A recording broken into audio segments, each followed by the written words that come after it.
Don't count her out yet. Katherine Harris says she will not drop out of the race for U.S. Senate. Harris says she will spend her $10 million inheritance she just received after her father died in the race against Democratic Senator Bill Nelson. Governor Jeb Bush, for one, says he is standing behind her. Good thing. I think for Congresswoman Harris to win, she needs to, this whole issue about, this has to stop being about her and has to start being about Senator Nelson and about the future of our country and the future of the state. It ought to be about ideas, and she needs to take it to him. Harris's announcement has inspired her opponent. Senator John Kerry sent out a nationwide fundraising appeal today for Senator Nelson. Time to talk politics now, and of course this is the big talker here in Florida. With us tonight, Republican Tico Perez and Democrat Carol Cox filling in for Dick Batchelor.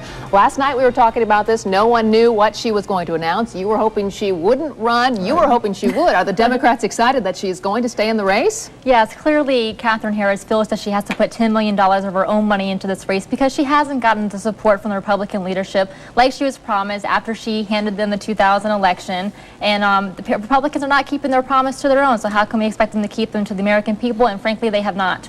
You know, hopefully that's going to be the message. Number one, she wasn't promised anything after 2000. And interestingly enough, the voters handed the president the 2000 election.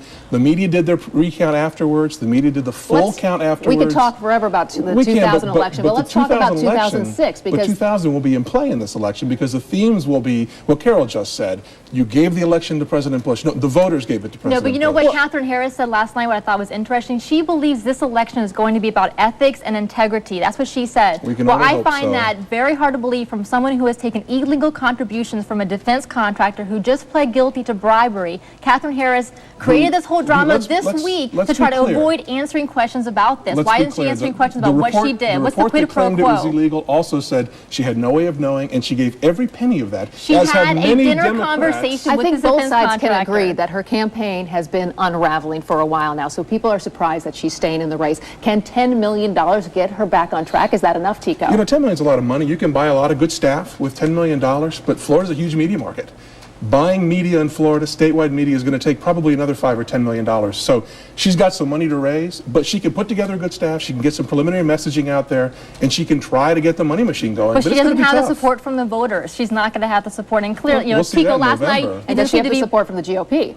We'll see that pretty soon, too. She has not had overwhelming support from the get-go. Look, she is a lightning rod. I've said on this show for a year, she's a lightning rod. There's a concern that she will stoke up the Democratic base and ultimately impact the governor's race. And that's the real prize right now. So there is some concern about that, but she's going to put $10 million in the race. Her polling shows that when you put her voting record against Senator Nelson's, she wins. The question is, can she get that message out? And you brought up the interesting point, not what it only means to the Senate race, but the governor race. Carol, what do you think? I think that she will bring out the Democratic voters. That's why I want her to be the Republican nominee for Senate. I think a lot of people will be energized to go vote for Senator Nelson and the strong record he has had for Florida. And Tico, I know that you're not a fan of Katherine Harris. Will you be making the correct choice in voting for Bill Nelson this November?